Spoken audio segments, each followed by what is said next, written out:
네, 안녕하십니까. 디지털 헬스케어 파트너스 DHP의 최윤섭 대표입니다. 네, 디지털 헬스케어 분야의 중요한 분들을 모셔가지고 말씀을 들어보는 시간인데요. 오늘은 3빌리언의 금창원 대표님을 모시고 이야기 들어보려고 합니다. 네, 금 대표님 나오셨습니다. 불러주셔서 감사합니다. 네.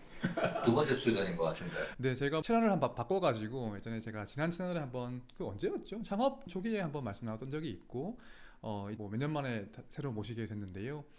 그 3빌리언은 이제 인공지능으로 유전체 정보를 분석해서 희귀 질환을 진단하는 그런 회사입니다. 최근에 되게 좋은 소식이 있으시죠?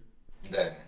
저희가 이제 상장이 또 결정이 돼가지고 10월 말 정도에는 이제 IPO가 이제 되고 거래가 재개가 될 것 같습니다. 네. 그래서 기술천외 상장으로 네. 하시는데 원래 기술상 평가를 한번 하셨다가 뭐 한번 또 자진 철회하시면서 이 두 번째 도전 만에 IPO에 성공하시게 돼가지고 좋은 회사를 많은 분들께 알리고 싶은 마음에 이렇게 자리를 마련해 보게 됐습니다. 사실 금 대표님하고 저는 이제 한 10년 정도 됐고요.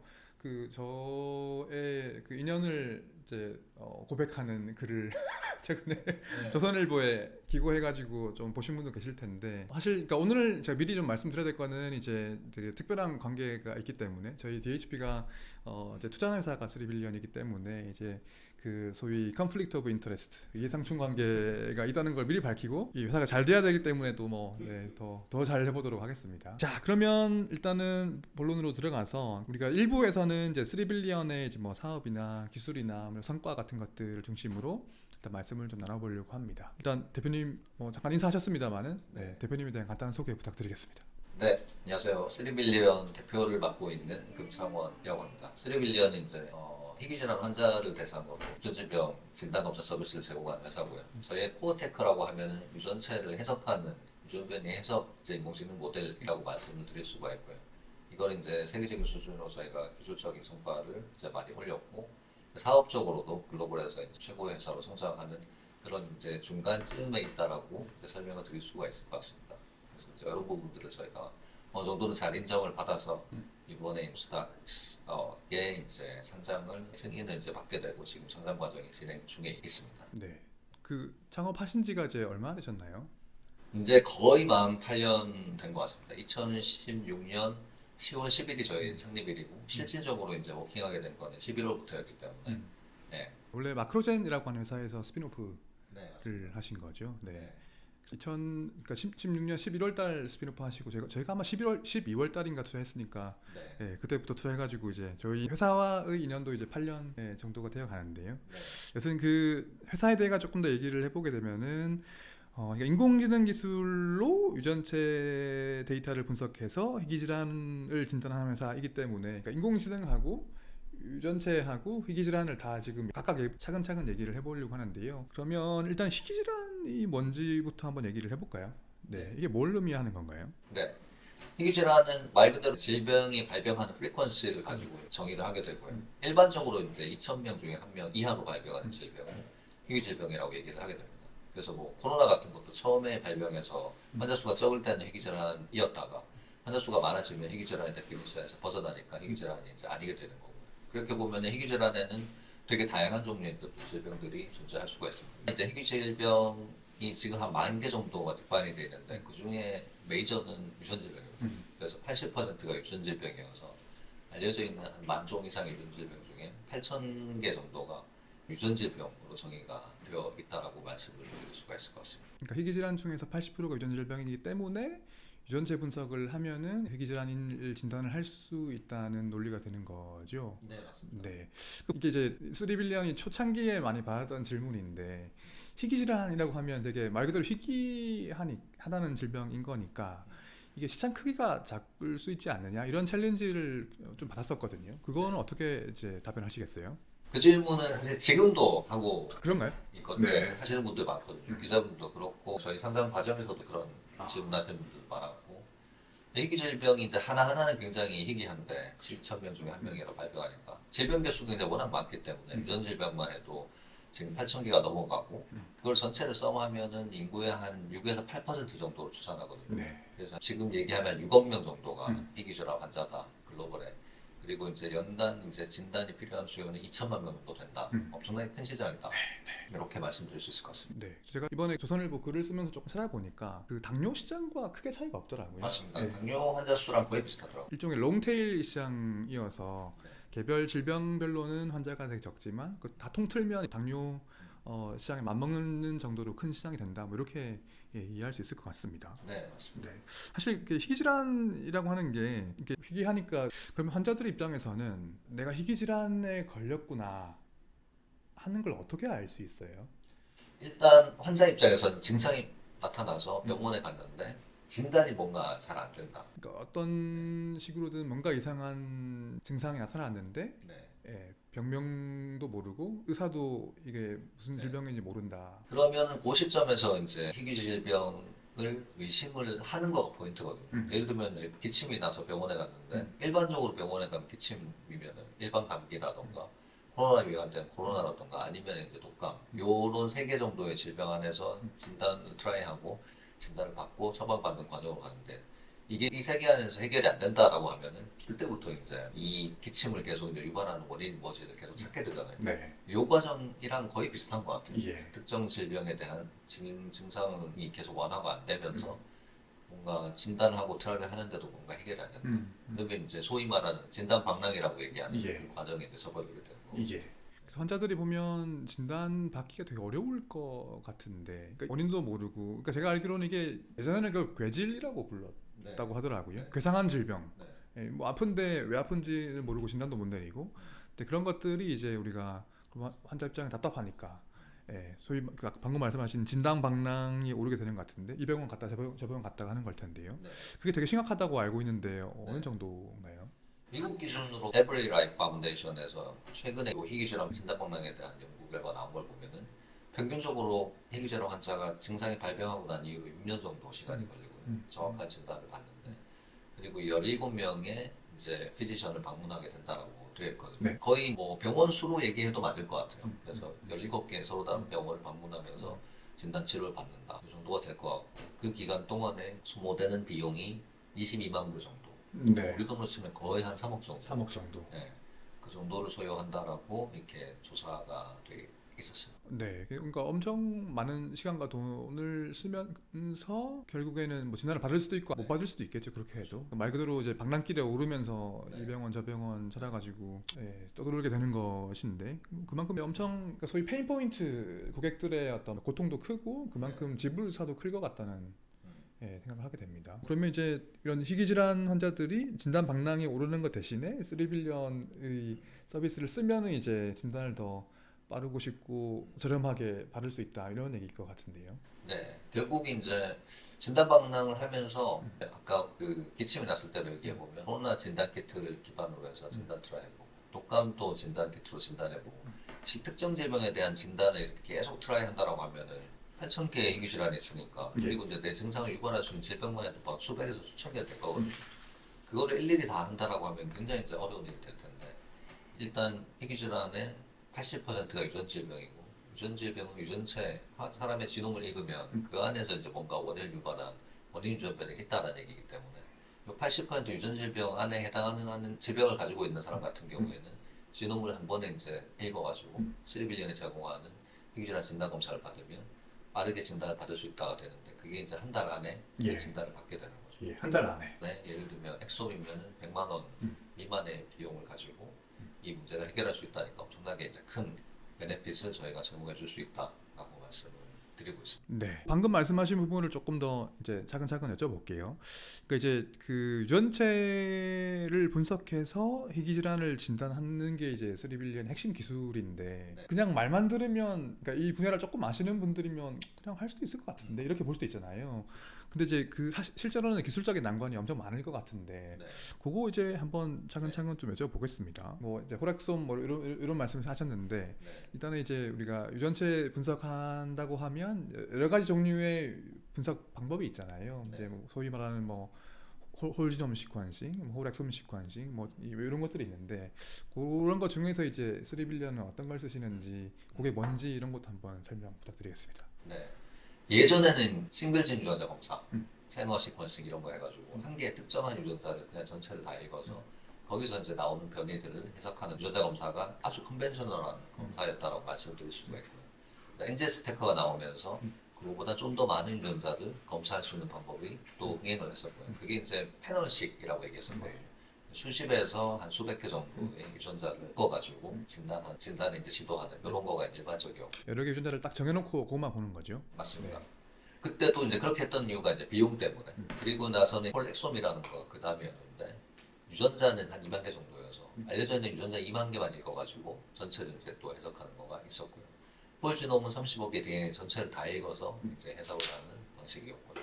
3빌리언 같은 경우는 엑솜하고 지놈을 기반으로 해서 알려져 있는 모든 이제 유전자를 다 읽어서 진단을 시도하는 방식을 쓰고 있습니다. 홀엑솜 시퀀싱을 기반으로 한다는 말씀이신 거죠? 엑솜하고 지놈 둘 다 하고 있습니다. 아, 둘 다 하십니까? 네. 그런 거를 이제 뭐 예를 들면 병원에서 의뢰할 때 선택할 수 있나요? 뭐 무조건 그 둘 다 하게 되나요? 선택하게 되어 있습니다. 예. 아무래도 엑솜이 아직도 이제 절반 이하의 가격이기 때문에 그러면서도 이제 잘 아시겠지만은 엑솜을 제외한 난코딩 리전에 대한 것들은 아직까지 많이 안 알려져 있어가지고 엑솜하고 지놈을 했을 때 진단율의 차이가 한 4% 5% 정도 차이 나거든요. 예.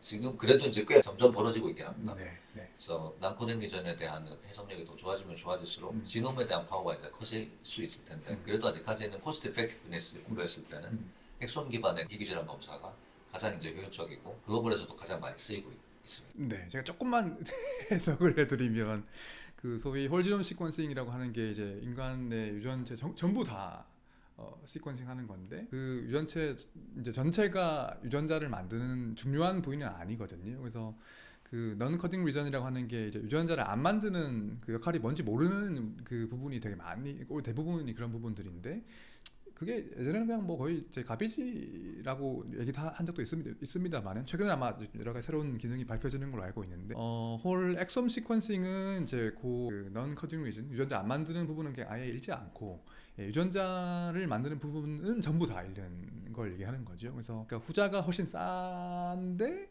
그 분석하는 정보는 좀 적기 때문에 가성비는 좋은데 아마 홀 엑솜만으로는 이제 진단이 안 되는 것도 홀 지놈으로 하면 진단되는 게 조금 더 있다는 말씀이신 것 같아요. 네. 알겠습니다. 그럼 이제 홀 엑솜이든 홀 지놈이든 걸 하면 유전 변이가 엄청 많이 나오지 않나요? 엑솜 같은 경우는 한 10만 개 정도 나오고요. 홀 지놈으로 하면 500만 개 정도 나옵니다. 네.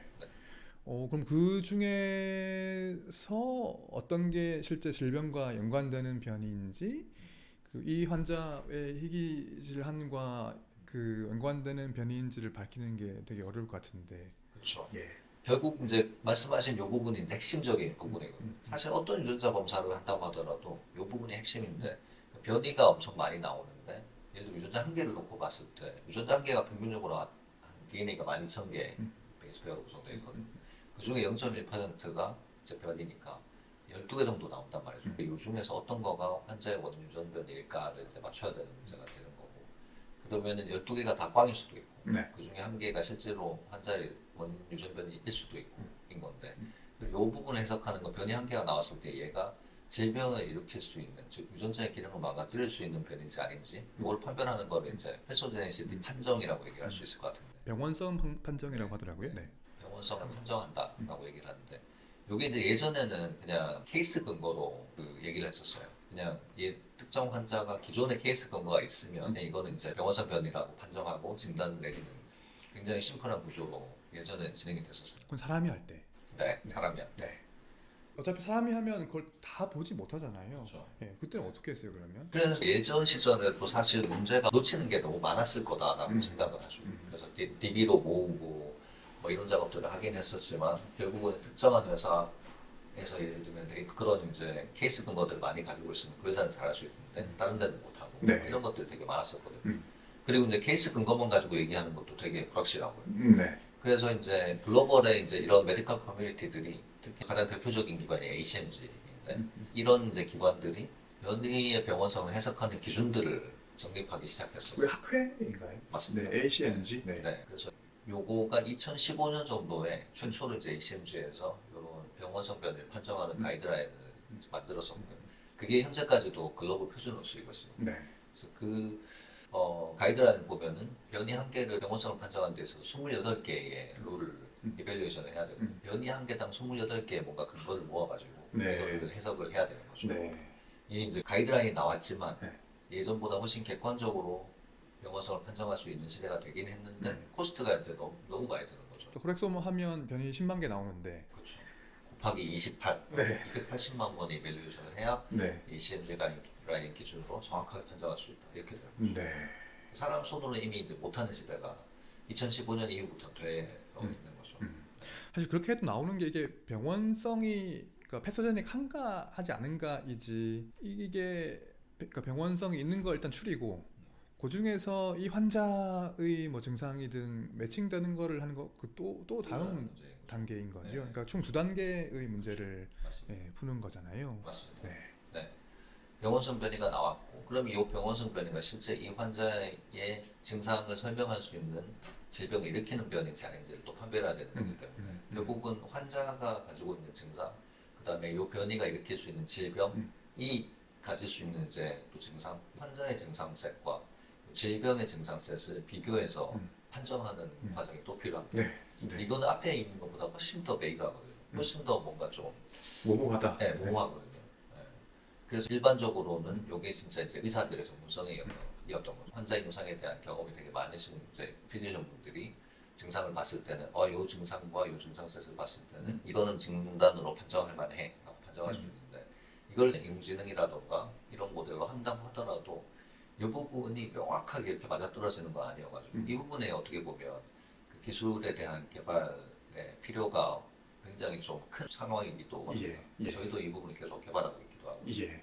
그래서 보면 이제 그 3빌리언에 되게 중요한 기술 두 가지가 있는데 3CNET이라고 하는 게 있고 네. 그리고 이제 그 3 이게 ESC라고 있죠. ESC인데 3ESC란 두 개의 이제 인공지능 모델이 있는데 제가 알기로 이게 이제 아까 방금 말씀드린 두 개의 질문을 각각 해결하는 모델인 것 같아요. 그래서 3CNET부터 한번 얘기를 해볼까요? 그러면 실시넷은 아까 이제 말씀드렸던 변이의 병원성을 예측하는 모델입니다. 변이 병원성 예측 모델이 왜 필요하냐? HMG 가이드라인은 이제 룰이 명확하게 있으면 이걸 판정을 할 수 있는데, 근데 이제 룰이 명확하게 적용할 수 있는 그런 변이들이 또 그렇게 많지가 않거든요. 그러니까 에비던스가 명확해가지고 요 28개의 룰을 다 적용해가지고 HMG 기준으로 병원성 변이 아니야 판정할 수 있는 변이들이 또 많지가 않습니다.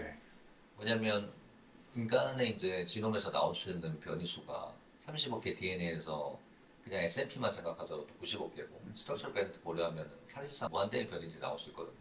그러니까 알려져 있는 병원성 변이라는 거가 한 300만 개 정도밖에 안 돼요.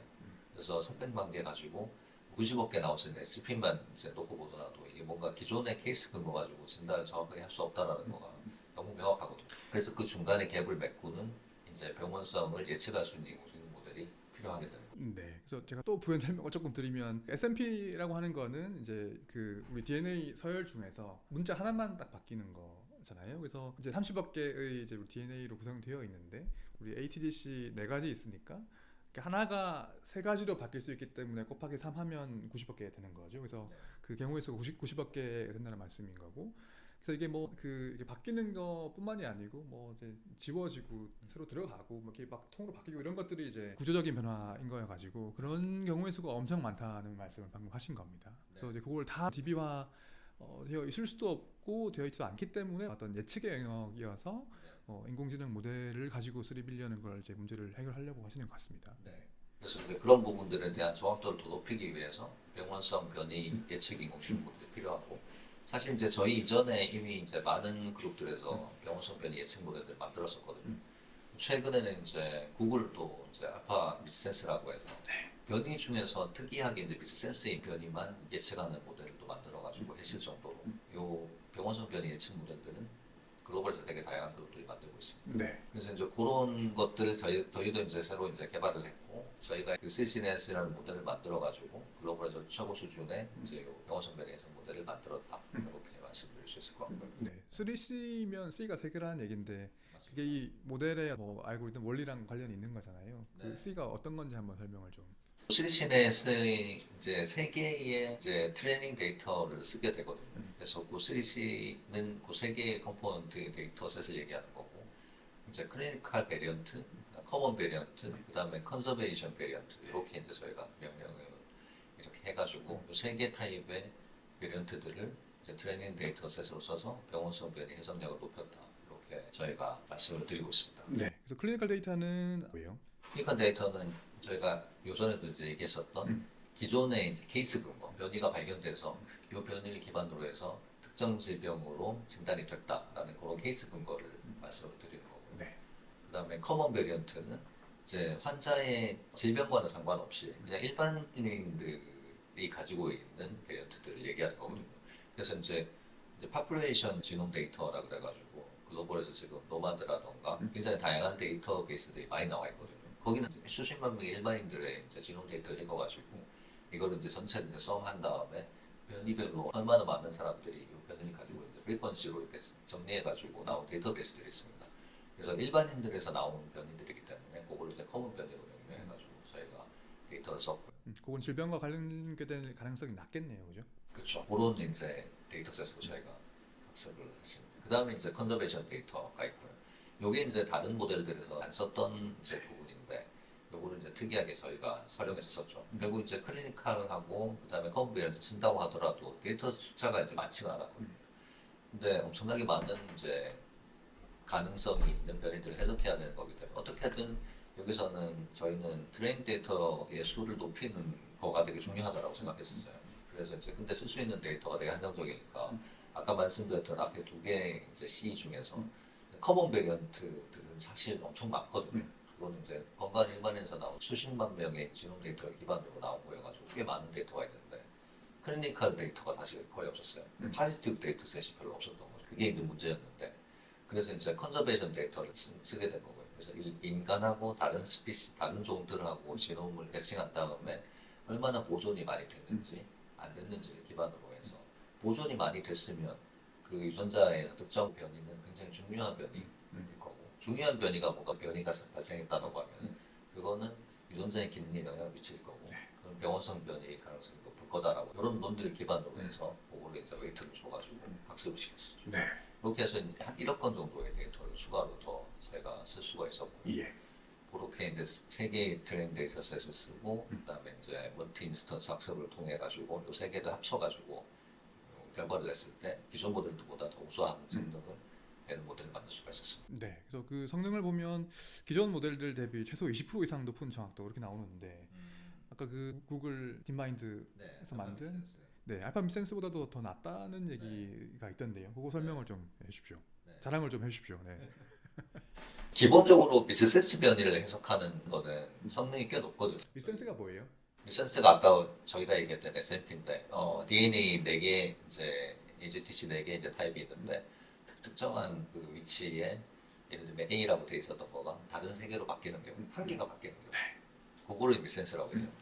그 미센스에 대한 병원성 변이 예측은 원래 이제 정확도가 높았었던 부분이고요. 그래서 이 부분은 다른 모델들도 한 90% 초반 정도까지 예측 성능이 나오거든요. 그래서 저희 모델도 이제 뭐 최신 모델 기반으로 하면 94, 3, 4 정도까지 나오고요. 근데 이제 변이가 미센스만 있는 건 아니기 때문에 이제 여기서 이제 문제가 되는 거죠. 전체 변이 중에서 미센스가 차지하는 비중이 얼마나 돼요? 그래도 미센스가 제일 많긴 합니다. 네. 70%, 80% 정도 예. 되기 때문에. 근데 이제 3CNET은 다른 모델들하고 다르게 이제 모든 종류의 변이를 해석할 수 있는 모델이거든요.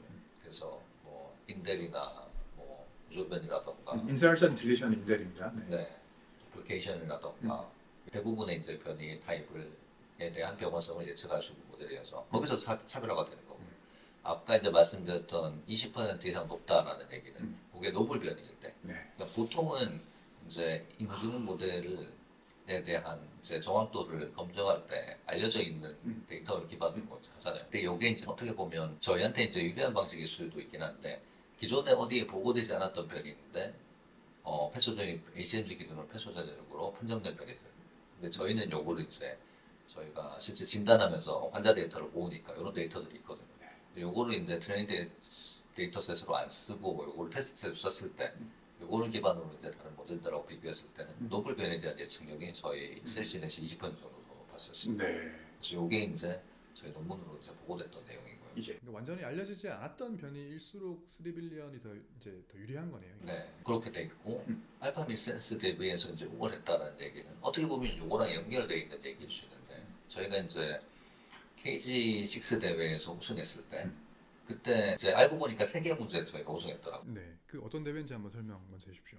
KG는 이제 크리티컬 어세스먼트 지놈 인터프리테이션이라고 해서 이런 이제 지놈을 인공지능으로 해석을 하는 경진대회라고 말씀을 드릴 수가 있고요. 문제가 한 10개 정도 문제가 나옵니다. 그 중에서 저희가 3개 문제에서 우승을 했다. 이렇게 말씀을 드릴 수가 있습니다. 그래서 요게 이제 KG 대회가 6회 대회까지 진행됐고 7회 대회가 또 올해 말쯤에 다시 열리거든요. 지금까지 크게 각광을 못 받았었던 대회인데 마치 캐스프처럼 이제 딥마인드가 출전을 해서 캐스프가 엄청 이제 일반적으로도 유명해졌듯이. 네, 캐스프는 단백질 구조 예측하는 문제거든요. 네. 네. 그래서 요번에도 아마 알파 미센스를 가지고 KG7 대회에 딥마인드가 출전하지 않을까 저는 예상하고 있거든요.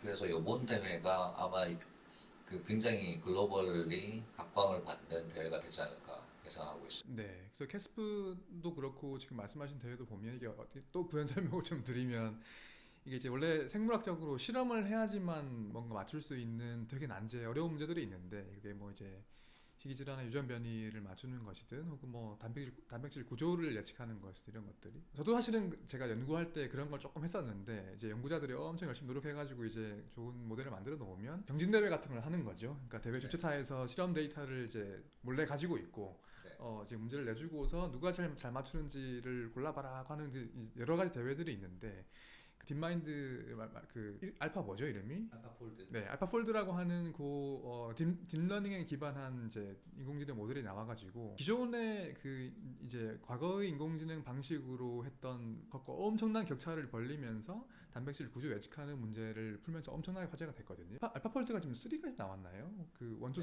네, 원 나왔을 때도 엄청 화제였는데 그 2, 3 더 좋아지면서 이제 거의 패러다임의 변화까지 일으키고 있는 걸 말씀하신 거고 저기 딥마인드가 그렇게 한 것처럼 이 유전변이 해석하는 대회에도 새롭게 출전할 것 같다 그 말씀하신 것 같아요. 그래서 KG6 대회에서 저희가 이제 우승했던 문제 중에 STK11이라는 문제가 있었거든요. 네. STK11이라는 단백질의 변이가 발생했을 때 그 변이에 실제 실험적으로 검증되는 기능을 예측하는 문제였어요. 굉장히 어려운 문제였거든요. 그래서 이제 저희가 그 문제를 이제 실시간 기반으로 또 출전해가지고 거기서 이제 저희가 또 우승을 차지했고요. 네. 그래서 AUC 기준으로 93% 정도 저희가 정확도로 우승을 했고, 실제 이제 실험으로 검증했던 걸로 이제 결과를 보면은 그게 맥스 스코어인데 맥스 스코어가 96% 정도였으니까 네. 실제 실험 검증 결과하고도 크게 차이가 나지 않는 수준으로 인공지능 모델이 단백질 변이의 기능을 예측할 수 있다라는 이제 결과가 나와서 굉장히 이제 유의미했던 결과라고 얘기할 수 있는데요. 네. 요 시점이 3년 전이었기 때문에 대회가 그리고 이제 알파 미스센스는 2023년이었나 나왔거든요. 그렇기 때문에 그 당시에는 알파 미스센스가 참전하지 못했었어요.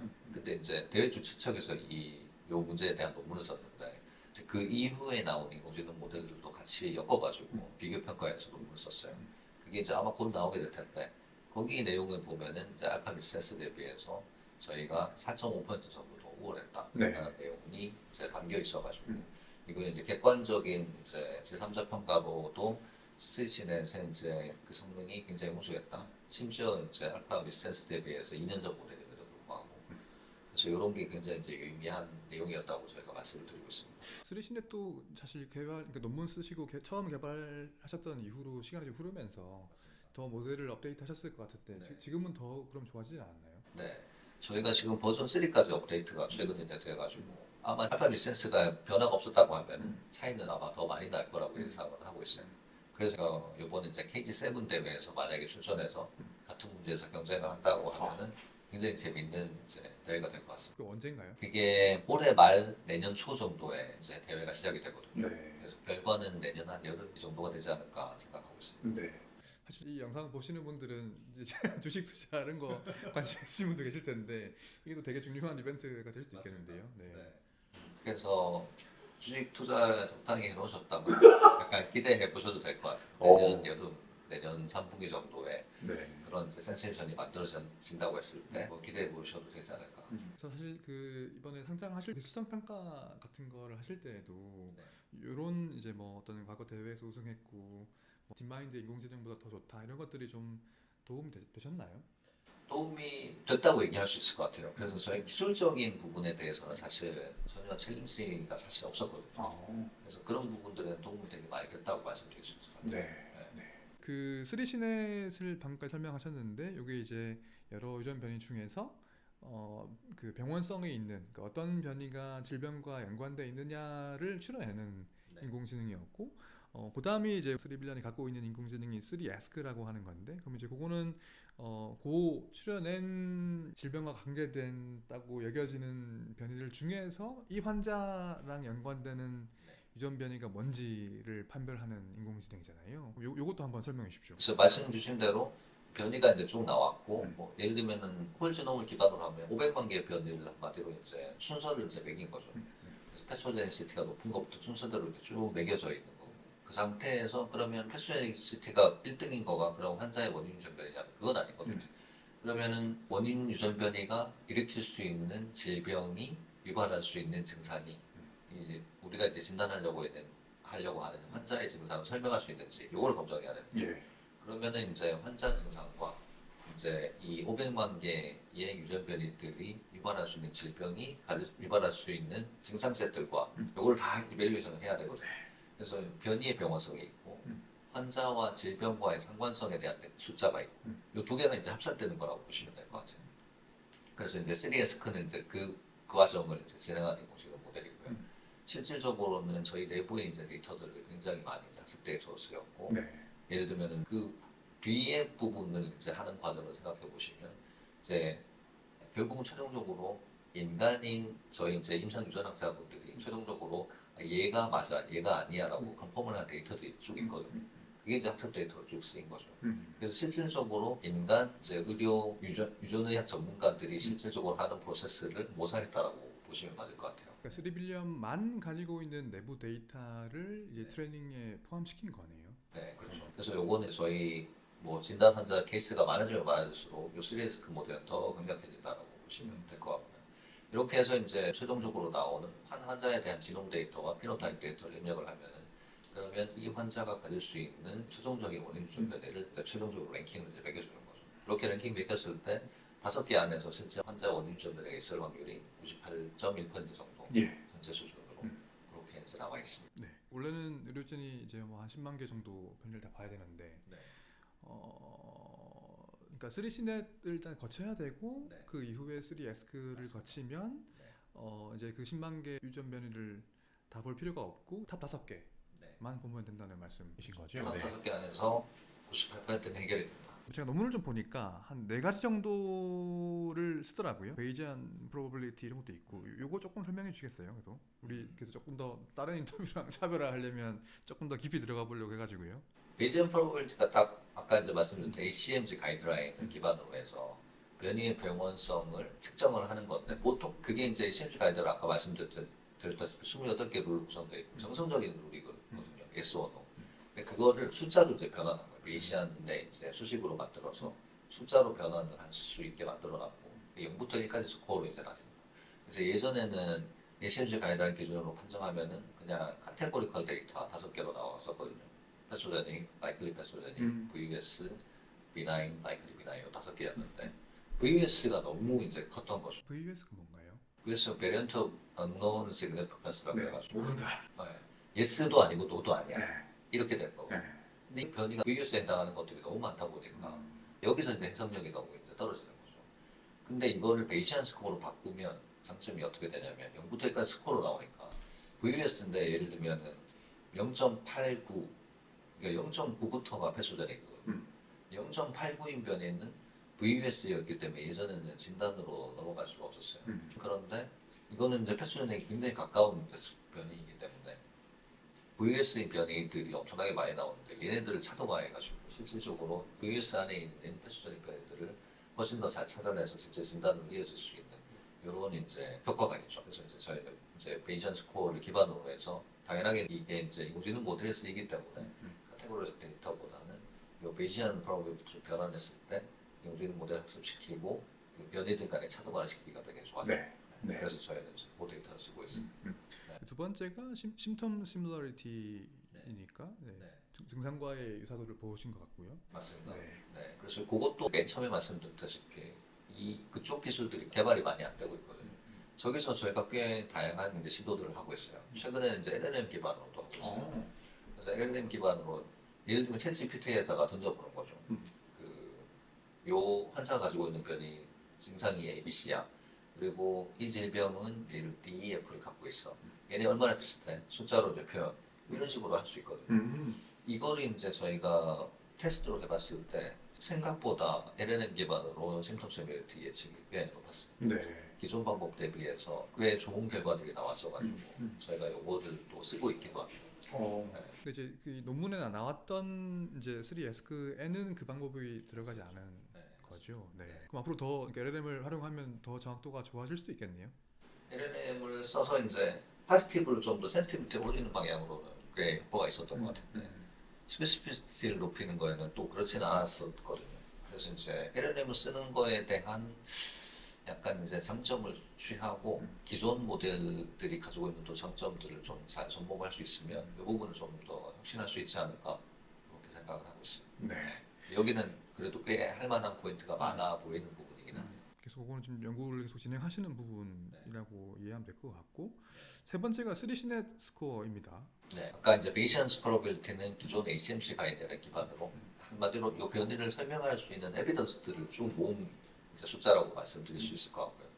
그다음에 이제 그렇게 해도 부족한 이제 변이들이 대부분이기 때문에 실신의 스코어는 말 그대로 실신의 인공지능으로 원성의 스코어를 예측한 숫자가 쓰여집니다. 그래서 이제 베이션 프로빌리티랑 약간 상호 보완 관계라고 볼 수 있을 것 같아요. 기존의 에비던스가 부족해가지고 병원성에 대한 측정을 제대로 이제 못하는 변이들은 실신의 스코어가 굉장히 많이 보존해주는 네. 그런 구조가 된 것 같습니다. 네. 그리고 마지막 네 번째가 그 false risk feature라는 네. 건데요. 네, 요게 퀄리티 스코어들, 보통 이제 지놈 시퀀싱이 됐을 때 그 데이터가 나오면 거기가 다 정답이 아니고 거기도 에러들이 많이 껴있거든요. 네. 시퀀싱 결과 자체도 품질이 다를 수 있기 때문에 그래서 거기에서 들어가는 QC 기준의 이제 스코어들이 있는데 이거를 썼을 때 저희가 이제 액큐러시가 높아진다는 걸 또 이제 연구로 저희가 그래서 이제 논문이 지금 이제 다 이제 쓰여져 가지고 아마 곧 나갈 텐데 네. 예, 그런 내용들도 저희가 집어넣어서 3에스크 모델의 성능을 향상시켰다. 저런 피처들이 들어갔을 때 인공지능 모델이 성능이 더 높아졌다. 네. 예, 이런 것들 저희가 찾아냈었던 내용이죠. 네. 아까 말씀하신 것 중에서 3빌리언 내부에 있는 데이터를 썼다고 하셨는데 그거는 어느 부분에 들어가나요? 아, 요게 이제 최종적으로 요거를 뽑아낼 때 최종적으로 결국 소팅이잖아요. 500만 개의 지놈 변이들 중에서 요게 최종적으로 순위를 매길 때 어디가 더 웨이트가 더 들어간다는 건데 요거를 예를 들면 비슷비슷한 스코어가 나왔을 때 최종적으로 저희 내부에 있는 뭐 임상 유전 의학자들이 최종적으로 컨펌을 하게 되거든요. 네. 저희 결과가 나갈 때 그렇게 했을 때 뭐 대비해서 왜 얘를 찍었고 뭐 얘를 왜 찍었고 딱히 설명 안 되지만 그렇지만 이제 그런 거를 저희가 웨이트를 줘가지고 학습을 시켰어요. 탑 5 중에 왜 얘를 찍었지? 예. 어떤 경우는 4등이 찍히고 어떤 경우는 10등이 찍히고 이런 것들이 있잖아요. 그러면은 거기에 뭔가 그 사람들이 판단한 근거들이 다 있는 거기 때문에 그걸 학습 데이터로 이제 또 다시 쓰게 되죠. 좋습니다.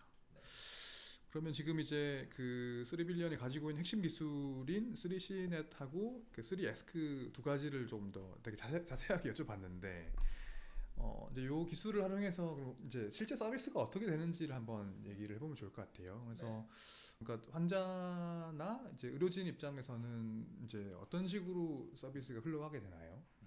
저희 검사가 일반적인 이제 기존의 유전자 검사랑 플로우는 똑같다고 보시면 됩니다. 그래서 일반적인 유전자 검사는 또 뭐랑 비슷하냐고 하면 엑스레이랑 비슷하다고 볼 수 있을 것 같아요. 네. 회사가 판단하기에 이 환자분은 지금 엑스레이를 찍어가지고 진단을 하는 거가 좋을 것 같다라고 하면 거기에 이제 영상의학과를 돌리게 되잖아요. 그거랑 거의 같은 거라고 보시면 될 것 같아요. 그래서 환자가 와서 이 사람은 3빌리언 유전자 검사가 필요하다라고 판단을 하시면 그때 이제 오더를 저쪽으로 주게 되고 오더를 주게 되면은 간호사분들이 혈액을 채취한다던가 저희는 이제 샘플들은 여러 가지 종류가 가능하고 혈액도 가능하고 무한상 필세포도 가능하고 해외 병원들 같은 경우는 혈액 자체가 오는 거 어려우나 혈액을 이제 DBS 카드라고 해가지고 드라이드 블러드 스판 그냥 뭐 종이에 따라 떨어뜨려가지고 말린 상태로 네. 경우들이 여튼 이제 그런 식으로 검사가 타액도 되나요? 타입도 됩니다. 네. 정체로 이제 수집을 하시면은 그거랑 그다음에 검사 이제 신청서랑 해서 저희 쪽으로 보내 오더를 하는 구조로 되어 있습니다. 그러면 이제 저희 쪽으로 검체가 넘어오면은 저희 이제 여기 있는 랩에서 저기 있네요. 네. 그러니까 시퀀싱을 해서 보내는 건 아니고 네. 검체를 보내서 시퀀싱은 3빌런 내부에서 하시는 거네요. 네. 시퀀싱이 되고 그다음에 우주는 모델이 해석을 하고 최종적으로 임상 유전의학자들이 최종 컨펌을 하고 결과가 나가게 됩니다. 그 임상 유전학자 분들은 내부에 계세요? 아니면 내부에 있습니다. 저희가 이제 10명 이제 넘어가는 팀으로 성장을 했습니다. 다 의사들인가요? 아니면 의사도 있고 대부분은 이제 유전학 전공하신 이제 생명과학자분들이라고 보시면 될 것 같습니다. 그분들이 엄밀히 말하면 진단까지는 아니고 의사가 아니니까 진단 확진까지는 내리기는 안 될 것 같고 권고를 해주는 정도로 되는 거죠. 그렇죠. 그래서 이제 검사 보고서가 이제 나가게 되는 거죠. 예. 그 환자의 원인 유전 변이가 발견됐으면 원인 유전 변이가 찍혀 있는 검사 결과 보고서가 나가게 되고 진단에 준하는 변이가 발견되지 않았으면 하위에 있는 변이들도 같이 이제 제공을 같이 드리고 있습니다. 네, 좋습니다. 병원을 통해서 이제 의사가 오더를 내게 되는 식인데 일단은 가격은 얼마예요? 엑소홈 기반의 검사는 환불로 되어 있고요. 어. 예, 한국 기준으로 이제 말씀드리는 게 더 나을 것 같습니다. 한국 기준으로는 엑소홈 기반의 검사가 이제 90만 원, 그다음에 지놈 기반의 검사가 250만 원 네. 이렇게 되어 있습니다. 프렉솜 기반이 90만 원, 네. 홀지놈 기반이 250만 원. 네. 시퀀싱 포함인 거죠? 네. 오, 네. 시퀀싱 포함이면 되게 싼 것 같은데. 해외 기준으로 보면은 저희가 가격이 이제 가장 낮은 수준이고요. 예. 그래서 이제 글로벌에서는 이제 어느 정도 가격 경쟁력을 가지고 저희가 사업을 하고 있습니다. 노바식으로 하시나요? 뭘로 하세요? 시퀀싱은? 일루미나의 이제 최신 시퀀서가 이제 노바식 X인데 저희가 노바식 X를 기반으로 해서 하고 있습니다. 네. 그 이제 그러면 그 돈은 보험 커버가 되나요? 환자 본인이 내나요? 어떻게 되나요? 일반적으로? 한국에서는 보험 커버가 되고 있지는 않습니다. 네. 그다음에 이제 해외에서 보면은 미국 환자들 같은 경우에는 저희가 클리어 랩이기 때문에 저희 검사를 오더를 하고 병원에서 이제 보험 청구를 하면 보험 청구 받을 수가 있습니다. 그러니까 민간 보험사들 중에서 해주는 데가 있을 것도 같고. 네, 민간 보험사도 지금 한 60% 정도는 커버를 하고 있는 걸로 알고 있습니다. 혹시 메디케어나 메디케이드도 커버가 되고 있나요? 네, 메디케어 메디케이드가 먼저 이제 보험 커버를 하게 되고 CPT 코드가 이제 잡혀 있거든요. 아, 네. 그 코드가 잡혀 있는 가격이 꽤 비싸요. 건당 한 4,000불 정도 잡혀요. 실질적으로 리버스 해주는 정도는 미국에서는 한 엑솜 기반은 2,000 지금 한 800불 정도 평균적으로 보험 커버를 받고 있는 걸로 알고 있습니다. 그럼 환자 본인 부담금이 미국에서는 얼마나 되는 거예요? 보험 플랜 어떤 거 갖고 있냐에 따라서 다 다르긴 할 텐데 보험이 적용되는 경우에는 그렇게 많지는 않거든요. 네. 네. 네. 그럼 환자가 이제 병원 가서 자꾸 진단도 안 내려지고 너무 답답하면 네. 그 의사 선생님한테 저 3빌리언에 검체 보내고 싶어요 하면 보내주시는 거예요? 그렇죠. 그런 이제 식으로도 가능하게 되죠. 네, 되게 현실적인 질문인데 이 방송 보시는 분들 중에서 실제 내가 희귀질환인 것 같아가지고 3빌리언 서비스 이용해보고 싶다. 그러면 한국에 있는 분들이면 뭐 그러니까 어느 병원 가도 되는 건가요? 아니면 뭐 특정 병원에 큰 병원 가야 되나요? 어떤가요? 일반적으로 이제 이건 연구 결과로도 나와 있는데 한국에서 이제 그래도 이제 희귀질환에 대한 전문성이 있으신 분들은 다들 이제 상급 종합병원에 계시고 있어가지고 상급 종합병원으로 가셔가지고 이 진단 트라이를 보시는 거가 이제 추천드리는 방법입니다. 네. 그래서 이제 잘 알고 계시는 이제 큰 병원들 가시면 뭐 저희 혹은 저희뿐만 아니라 어떤 형태로든 도움을 받으실 수 있기 때문에 그렇게 한번 해보시라고 추천드리고 있습니다. 네, 좋습니다. 이거 인허가가 필요한 서비스가 아닌가 하는 질문도 있을 텐데 어떤가요? 한국에는 이제 이게 의료기기도 아니고 유전자 검사는 유전자 검사 별도로 이제 이게 생명의료약관법 산하에서 관리가 되고 있거든요. 그래서 유전자 검사 기관으로 신고가 되고 이제 검사를 회사에 의뢰를 하는 경우에는 진단 목적의 유전자 검사를 이제 제공을 드릴 수가 있습니다. 그래서 저희는 이제 그 구조로 이제 되어 있는 거고요. 네. 글로벌에서도 비슷합니다. 글로벌에서 이제 미국 대표적으로 미국을 보면은 클리어 랩의 인증이 있으면은 미국 국민을 대상으로 진단 목적의 유전자 검사를 제공할 수 있는 자격이 주어지고요. 그래서 저희도 이제 클리어 인증을 받은 회사이기 때문에 클리어 인증을 받은 회사들은 CPT 코드가 잡혀 있는 경우에는 해당하는 종목에 대해서 보험 주가를 받을 수가 있어가지고 상대적으로 그런 부분들은 좀 FDA 허가를 받아야 되는 이제 다른 이제 의료기기나 이런 거에 비하면 어떻게 보면 수월하다라고도 얘기할 수 있을 것 같아요. 네. 그럼 이제 그 사실 이게 수월하다고 하는 건 시장 진입이 쉽다는 얘기이고 또 어떻게 보면 경쟁사들도 시장 진입이 쉽다고도 볼 수 있잖아요. 그럼 이게 경쟁사 얘기를 조금 해볼까요? 환자 입장에서 내가 희귀 질환이 의심되는데 이런 서비스, 그러니까 이런 수리빌리언과 같은 서비스를 이용해보고 싶다 하면 이제 수리빌리언 이외의 선택지가 있나요? 어떻게 보면은 크게 성장한 회사도 그렇게 많지는 않거든요. 음.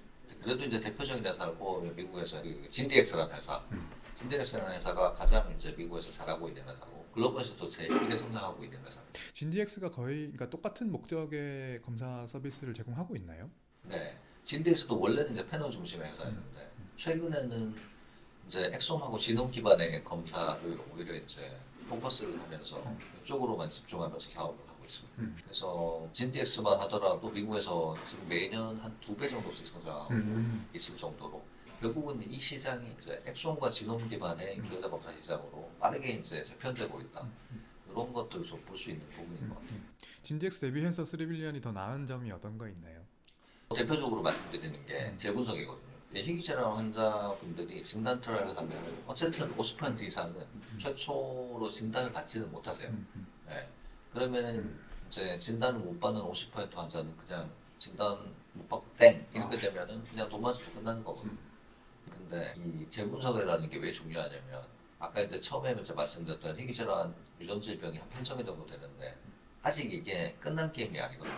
그래서 매년 200에서 300개 정도의 계속 새로운 유전질병이 계속 새로 발굴이 됩니다. 그러면은 이제 한 달 전에 내가 진단 시도했는데 진단이 안 됐는데 한 달 이후에 내가 가진 질병이 이제서야 디파인이 됐다고 하면 오늘 진단하면 진단이 되는 거거든요. 네. 같은 데이터를 가지고도. 그래서 저희 같은 경우는 진단이 안 된 경우에 계속 이제 재분석이라는 게 계속 돌아가는데 똑같은 데이터를 기반으로 해서 데이터는 계속 업데이트가 되니까요. 질병도 계속 새로 디파인된 것들이 또 그 진단 대상으로 들어오고 그럼 그런 데이터가 업데이트된 거 한도 안에서 계속 재분석이 매일매일 돌아가고 환자가 요청하지 않아도 그냥 자동으로 돌아가는 거예요? 맞습니다. 오. 네. 이게 원래 재분석은 미국에서 보험수가로 이미 잡혀 있는데 예. 그냥 한 번 재분석이 진단 검사하는 비용하고 거의 동일한 가격이 책정이 돼 있어요. 근데 저희는 이제 이거를 무료로 제공드립니다. 환자가 진단될 때까지 재분석은 그냥 무료로 돌아가고 있는 거예요. 네. 어느 순간에 진단에 준하는 변이가 발견됐다고 하면 그걸 저희가 무료로 리포팅 드립니다. 네. 근데 그거 하면 아까 수가가 있다고 하셨으니까 재분석이 스리빌리언 입장에서는 추가 수익이 있을 수도 있는 거 아닌가요? 그럴 수도 있죠. 미국 시장에서 또 그런 문제가 있을 수도 있는데 그거는 이제 예를 들면 비용을 좀 더 수익화하는 구조로 만들 수도 있을 것도 같은데 네. 그런데 현재 기본적으로 저희가 진행하는 방식은 어쨌든 진단터를 하신 분이 진단될 때까지는 계속 이제 무료로 저희가 이걸 제공해 드린다는 거를 기치로 내걸고 있습니다. 그까지 책임진다. 네. 네. 그런 게 실제로 이제 환자들한테도 어필되고 있나요? 그거가 잘 어필이 어떻게 보면 지금까지 안 되었다고도 볼 수 있을 것 같아요. 왜냐하면 재분석은 돌아가는데 그 사이에 뭔가 저희가 얼러트를 드리는 건 없잖아요. 환자분들에게든 피지션분들한테는. 네. 그래서 그거를 저희가 최근에 만들었어요. 그래서 매월 월간 이제 재분석 리포트 같은 것도 만들어가지고 자동으로 업데이트가 돼서 전달이 되는 거죠. 그렇게 하면 내 진단이 아직 끝난 게 아니고 이 회사에서는 계속 나를 위해서 뭔가를 해주고 있구나 느끼게 그렇게 저희가 이제 전달을 드리고 있습니다. 네, 그게 되게 중요한 것 같은데요. 네. 환자 입장에서 그런 인식을 심어주는 게 되게 환자 입장에서는 되게 중요할 것 같습니다. 네. 네. 이렇게 했을 때는 확실히 이제 저희가 차별화되는 포인트가 있어서 이런 거를 중심으로 해서 환자분들이 진단될 때까지 이제 그런 책임지는 회사로 스리빌리언 자리를 잡을 수 있게 브랜딩을 계속해 나가려고 하고 있어요. 네. 결국 이게 진단율이 되게 중요할 것 같은데 네. 아까 우리 그 3시넷과 3에스크 기술 얘기할 때에도 기술 자체의 정확성이나 진단율만 하더라도 진디엑스보다 훨씬 낫지 않나요? 진디엑스가 따로 저희처럼 이렇게 뭐 푸블리시를 하는 경우는 별로 없어가지고 외부 검증을 한 적이 별로 없군요. 네. 경진대회 나오지도 않고 뭘 맞고 맡기는 거예요, 여기는? 그래도 그렇게 큰 차이가 나진 않을 거라고 저희는 생각을 하고 있어요. 기본적으로 오래 한 회사고 20년 이상 한 회사고 그리고 최근에는 또 이제 뭐 인공지능에 대한 얘기도 조금 하고 있거든요. 그래서 아무래도 내부적으로는 그런 것들이 어느 정도 세팅이 돼서 잘 하고 있지 않을까라고 생각하고 있어요. 네. 그리고 그 외에도 뭐 인비테 같은 곳들도 예전에 인터뷰 보면 말씀하셨던 것 같은데. 네.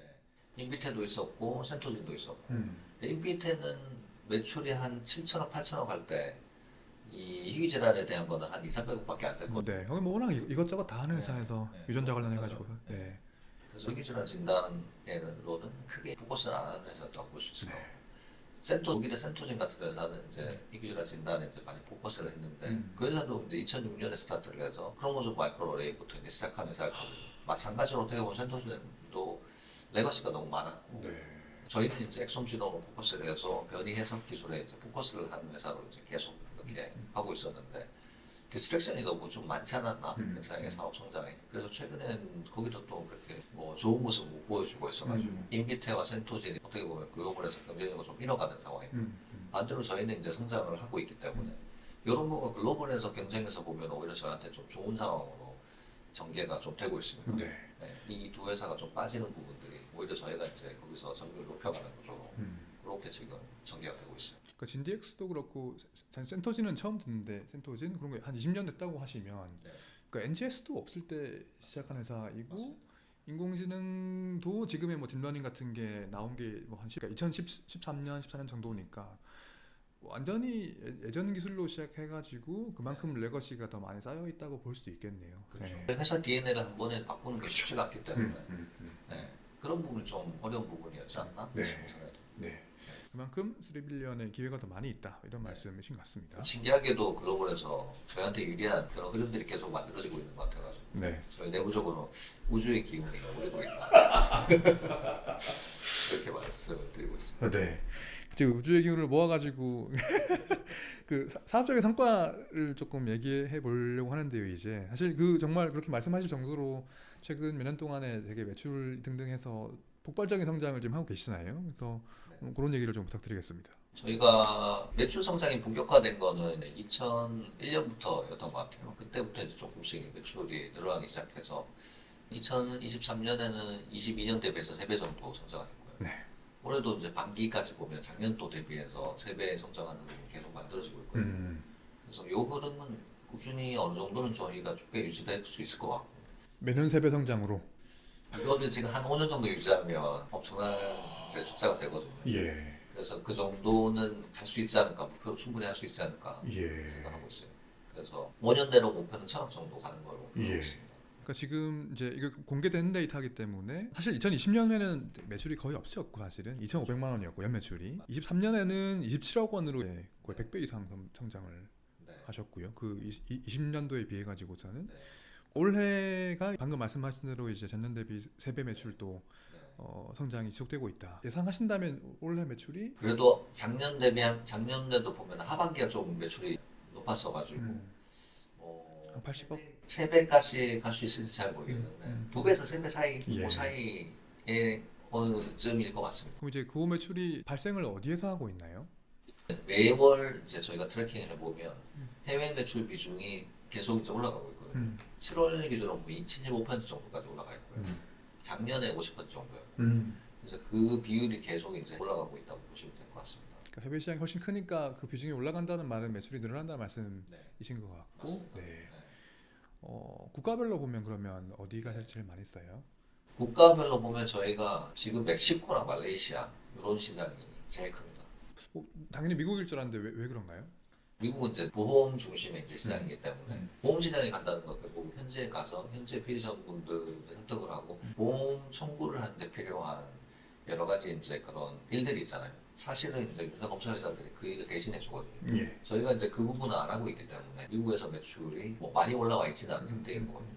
그래서 이제 저희가 내년부터 미국에 현지 오피스 설립하고 그런 부분들을 백업하면서 저희가 이제 보험 시장에서 성장하는 걸 목표로 하고 있고요. 그래서 이제 그 전까지는 미국에서 성장은 아직까지는 좀 한계가 있다. 그게 안 하시는 이유가 리소스 때문인가요? 지금까지 안 했던 이유. 네네네. 그렇죠. 네. 저희가 상장 결정이 되고 그다음에 추가 자금이 좀 이제 모였을 때 그때 이제 조금 여유를 가지고 갈 수 있으니까 사실 이제 잘 아시겠지만 2년 전에 원래 상장 스트라이크 했었었고 그때도 상장 이후에 계획을 하고 있었거든요. 근데 그 이후로 저희가 또 증자를 안 했었으니까 상장이 결정 안 된 시점에서 뭔가 가는 건 조금은 부담은 있었었죠. 그래서 이제 그거를 조금 연기를 하고 있었던 거고. 네. 그래서 이번에 공모되는 자금을 가지고서 훨씬 더 큰 시장에 이제 트라이 한다 이렇게. 맞습니다. 네. 어쨌든 지금도 뭐 미국 시장이 제일 크거든요. 얘기자는 시장에서 50%는 미국이니까 거기서 이제 저희가 빠르게 성장하는 게 얼마나 빠르게 이제 이 매출 1,000억에 가깝게 도달하느냐를 결정할 것 같아요. 왜냐하면 저희 리스팅 프라이스도 한국에서 90만 원인데 미국에서 보험 커버 가격이 평균 2,800불이니까요. 그러면은 이제 프로핏도 훨씬 더 많이 나는 시장이 될 수 있고 네. 그래서 그런 부분을 잘 푸는 거가 저희한테 중요할 것 같아요. 예. 사실 매출 1,000억이라고 하면 그 어마어마한 수치인데 그게 이제 방금 말씀하신 미국 시장을 이제 완전 네. 이 본격적으로 공략하는 이런 계획들이 포함되는 수치인 거죠. 그렇죠. 예. 진디엑스가 지금 미국에서 분기 매출 1,000억이 넘거든요. 아 그래요? 근데 이제 샘플 숫자를 보면은 이제 2만 건이 안 돼요. 어. 예, 월간 6천 건 정도 하면서 예. 그 정도 가는 거거든요. 예. 그게 이제 건당 가격이 워낙 비싸니까 300만 이상인 거잖아요. 음. 그래서 우리 돈으로 하면 350만 원, 400만 원 가까이 되는 거니까. 그래서 이제 그 숫자 가지고 갈 수 있는 건데 저희 검사 숫자 가지고 지금 다들 미국 시장으로 간다고 하면 매출이 훨씬 이제 늘어나는 구조가 되는 거고. 네. 그래서 미국 시장에서 어떻게 보면 지금 하는 수준으로만 간다고 하더라도 매출은 한 5배 이상 더 성장하는 구조가 되겠죠. 네, 기대가 됩니다. 아마 영상 보시는 분들도 되게 그 귀담아 들으실 것 같은데 그 지금은 지금 총 몇 개국 정도에서 매출이 발생하고 있어요? 지금 60개국에서 지금 발생하고 있고요. 그 숫자도 이제 계속 늘어나고 있다고 보시면 됩니다. 네. 사실 그 진정한 의미의 글로벌 회사인 건데 그렇죠. 한국에서 보면 소위 네. 뭐 디지털 헬스케어 기업이 되게 많이 있지만 매출이 진짜 글로벌에서 발생하는 곳들은 많이 없거든요. 네. 네. 근데 그런 일들 이미 잘 하고 계신 것 같고 네. 검사 의뢰하는 병원의 개수나 환자의 명수 뭐 이런 거는 어떻게 될까요? 검사 의뢰하는 이제 병원 수는 한 400개가 이제 넘어갔고요. 글로벌에서. 네. 네. 그다음에 저희가 누적으로 보면 한 6만 명 정도 어. 이계절 환자분들 저희가 그 서비스를 드렸었고 네. 이 숫자도 이제 계속 늘어난다고 보시면 될 것 같습니다. 지금은 이제 연간 한 이제 만에서 2만 건 사이 정도인 건데 연간. 네. 네. 10만 건 정도까지 빠르게 가는 게 목표고 지금 희귀질환 이제 엑솜 지놈 기반으로 10만 건 하는 회사가 글로벌에 없거든요. 그 정도 도달하면 이제 진짜 탑 수준에 도달하는 회사가 되는 거예요. 뭐 연간 10만 건 정도 저희가 5년 안에 도달하는 걸 목표로 합니다. 네. 연간 10만 건을 하면 그게 뭐 남들이 도달하지 못한 수치라는 의미도 있겠지만 또 다른 의미도 있으실 것 같은데. 데이터의 이것도 굉장히 중요한 부분이 되겠죠. 네. 연간 10만 편씩 희귀질환 환자의 지놈 데이터를 이제 쌓는 회사가 된다고 하면 이거는 이제 또 다른 형태의 약간 성장이 될 것 같아요. 진단을 넘어서. 그만큼 이제 그 데이터가 다시 또 트레이닝에 들어가기 때문에 그 이 선순환 구조를 만들어 가지고서 훨씬 더 정확하게 진단할 수 있는 커버리지 넓혀 가지고 네. 할 수 있다 이 말씀이신 것 같습니다. 맞습니다. 네. 사실 저희가 이제 주주로서 사실 이것도 좀 화제가 있었는데 그 매달 권창원 대표님이 주주 서한을 주시면서 중요한 이벤트라든지 뭐 이런 거를 매달 주주들한테 보고를 하셨잖아요. 네. 그 1번으로 나왔던 게 그 뭐였죠? 저희 누적 데이터 수였죠. 매달 이제 희귀질환 환자들의 유전체 데이터를 내부에 축적해 놓은 것들을 네. 이제 추이를 쭉 보여주셨는데 네. 그게 이제 그 방금 말씀하신 거에 따르면 1년에 10만 개씩 쌓겠다는 걸 말씀하신 거니까 굉장히 중요한 말씀을 하신 것 같습니다. 현재 누적 6만이 이제 넘어갔는데 연간 10만 쌓겠다는 거예요. 그 글로벌에도 보면 6만도 지금 거의 없지 않나요? 말씀드렸던 보는 회사들 빼고는 사실 없다고 보면 특히나 이제 엑솜 지nom으로 하면 회사, 뭐 연구소, 뭐 정부기관 다 포함해서 글로벌에서 보면 정부 파퓰레이션 지놈 프로젝트들 중에서 제일 첫 번째로 이제 시도했던 게 이제 지노믹스 잉글랜드 사업이 있었는데 그게 이제 10만 명 지놈 데이터 사업이었거든요. 그 중에서 이제 희귀질환하고 암이었는데 희귀질환 환자 수로 치면 4만 명입니다. 네. 그래서 그 영국 정부가 2천억 들어가지고 만든 데이터였는데 거기서 쌓은 데이터가 희귀질환 환자 4만 명 데이터였습니다. 네. 영국 정부가 2천억 들여서 네. 4만 명의 희귀질환 환자들의 유전 정보를 갖고 있는데 그렇죠. 네. 저희가 이제 그 숫자를 이제 능가한 이제 시점이 됐으니까 예. 저희가 가지고 있는 데이터셋의 그런 가치 이런 것들을 비교해 보시면은 굉장히 의미 있는 이제 데이터를 저희가 축적하고 있다라고 말씀드릴 수 있을 것 같습니다. 네. 너무 좋습니다. 네. 사실 이게 자꾸 주식 얘기하게 되는데 2천억 들어서 만들었으면 2천억 그냥 깔고 가는 거 아닌가요? 네, 이게 농담으로 들으십시오. 예전에 이제 하신 말씀 중에서 진단 서비스의 특성상 매출이 앞으로 꾸준히 성장할 수밖에 없다. 뭐 이런 얘기를 하신 적이 있는데 그건 어떤 말씀이세요? 이것도 이제 질문하시는 분들이 이런 질문을 보통 많이 하시거든요. 환자한테 한번 팔고 나면 끝이니까 거기서 매출의 성장성이 되게 제한되는 거 아니냐. 근데 생각해 보면 저희 제품을 오더하는 사람은 의사거든요. 근데 의사 입장에서 보면은 의사가 한 번 저희 제품을 쓰면은 계속 방문하는 환자한테 반복적인 구매를 하게 돼요. 예. 그래서 사실상 그 환자를 기준으로 보는 게 아니라 오더하는 의사를 기준으로 보면은 라이프타임 레베뉴가 되게 큰 사업입니다. 그리고 한번 방문 구매했던 분들이 만족해서 계속 이제 재구매를 하는 비율이 80%가 넘거든요. 그래서 이제 신규 고객이 계속 확장이 되고 기존 고객들은 계속 리커링 오더를 하게 되고 이게 계속 쌓이면서 자연스럽게 이제 성장하는 흐름이 만들어지고 있거든요. 네. 그래서 신규 고객이 계속 늘어나고 있고요. 재구매율도 저희가 계속 이제 잘 서포트 드려가지고 이 정도 수준을 유지할 수 있으면 계속 성장하는 흐름은 한동안 꺾이지 않고 계속 진행될 것 같아요. 네. 보통 이제 이렇게 해석할 수 있나요? 의료계가 좀 보수적이기 때문에 네. 그 의사 선생님들이 이제 이뭐 3빌리언 서비스에 되게 만족하고 그럼 이제 이런 뭐 오더를 몇 번 해보는 경험이 쌓이게 되면은 웬만해서는 딴 거 안 주문하고 요거 쓰던 거 계속 쓴다 뭐 이런 것도 작용한다고 보시나요? 그렇죠. 그렇게 볼 수 있을 것 같아요. 저희도 마찬가지로 처음에 스타트를 하고 나서 여기 리커링 오더를 만들게 되는 본격적인 매출이 나오게 되는 지가 한 5년 걸렸거든요. 예. 결국 그 정도 시간이 쌓여야 이제 특정한 회사의 제품을 충분히 이제 인정하고 신뢰하고 쓸 수 있는 정도의 시간이다라고 얘기할 수 있을 것 같아요. 저희 제품을 지금 쓰시는 분들이 다시 또 다른 제품으로 갈아타시려면 뭔가 또 다른 제품에 대해서 그 정도의 신뢰를 쌓을 수 있는 시간과 노력과 이런 것들이 필요하지 않을까. 그래서 그런 이제 락업 효과가 충분히 또 있기도 하다. 네. 그런 시장이다라고도 볼 수 있을 것 같아요. 그만큼 후발주자가 따라오기가 쉽지 않고 어떤 뭐 기술 등등에도 있겠지만 일단 시간적인 배려가 있다. 네. 네. 출통내 상장을 이제 하시는 건데 아까 잠깐 말씀하시고 하셨습니다만은 그 2년 전이었나요? 3년 네. 전이었나요? 그래서 네. 이제 기술성 평가 통해 가지고 상장을 한번 해보려고 하시다가 또 한번 자진 철회하기도 하셨었고 여러 가지 이제 또 경험을 하셨는데 네. 그런 과정을 이제 거치시면서 느끼신 점 같은 게 있으시다면 네.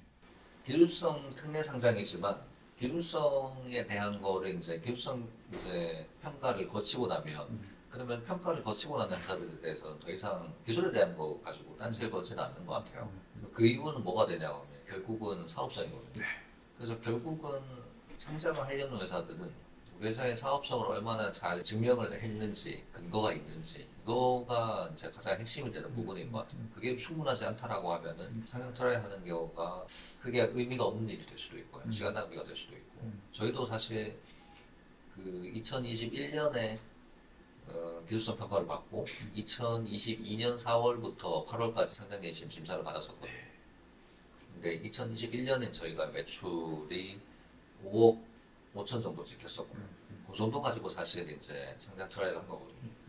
근데 그게 그 이전 시점에서는 또 그 정도 가지고 상장을 한 회사들도 있었지만 결국 이제 시기에 따라서 심사의 이제 기조들이 바뀌니까 근데 저희가 딱 했던 시점에서는 그 정도 가지고는 사업성이 충분히 검증되지 않았다라고 판정하는 시점이었고 그래서 저희도 이제 그 거래소 통해서 이제 내용을 받았던 걸로는 사업성이 충분히 이제 좀 올라오는 시점에서 이 상장을 트라이하는 게 좋지 않겠냐라는 얘기가 있었었고요. 네. 그래서 저희도 그때 이제 그게 타당하다라고도 판단하기도 했었고 무리하게 상장을 추진할 필요는 없다라고 판단해서 저희도 이제 그때 상장 철회를 하고 이번에 다시 이제 시도를 하게 됐죠. 이번에 하면서도 또 마찬가지였는데 상장 과정이라는 게 결국은 근거가 충분하면은 좀 더 수월하게 가는 것 같고요. 이번 같은 경우에도 작년에 27억이었는데 그것도 매출이? 보면, 네. 매출이 엄청 크지는 않았잖아요. 근데 그럼에도 불구하고 성장세가 계속 유지가 되는 그 흐름은 계속 저희가 보여줄 수 있었기 때문에 올해 반기까지도 3배의 성장하는 흐름들이 계속 보여주고 충분히 이게 글로벌에서도 사업성이 있고 계속 검증하고 성장하는 사업들이구나라는 거를 누구한테든 이제 잘 설득할 수 있는 정도의 근거들이 있었기 때문에 수월하게 저희가 이번에는 통과를 했던 것 같아요. 저희가 3개월 만에 통과했거든요. 네. 사실 저희들은 뭐 기술성 평가 통과한 이후에도 뭐 예심 등등 하면 꽤 오래 걸릴 수도 있을 것 같고 뭐 저희 사석에서는 이제 내년 초면 되려나 이렇게 말씀도 하셨는데 예상보다 되게 빨리 돼가지고 네. 그래서 이번에도 보면 저희뿐만 아니라 그런 사업성에 대한 증명이 충분히 되는 회사들은 빠르게 다 올라간 거 같고 그렇지 않은 회사들은 여전히 뭐 예전처럼 뭐 7개월, 8개월, 1년 정도까지 늘어지는 회사들도 있는 거 보면 그런 부분들이 중요했던 것 같습니다. 심사하는 과정에서는 내부 심사위원분들이라던가 이런 분들이 결국 이제 우리 사업은 다들 처음 보시는 분들이기 때문에 예. 우리 사업에 대한 것들을 잘 설득을 하는 거는 저희 음. 임무이겠으나 평가하는 거는 저희가 이제 아무리 열심히 한다고 해도 이게 뭔가 마음대로 되는 건 아니니까요. 예. 그분들의 몫이니까 또. 네. 네.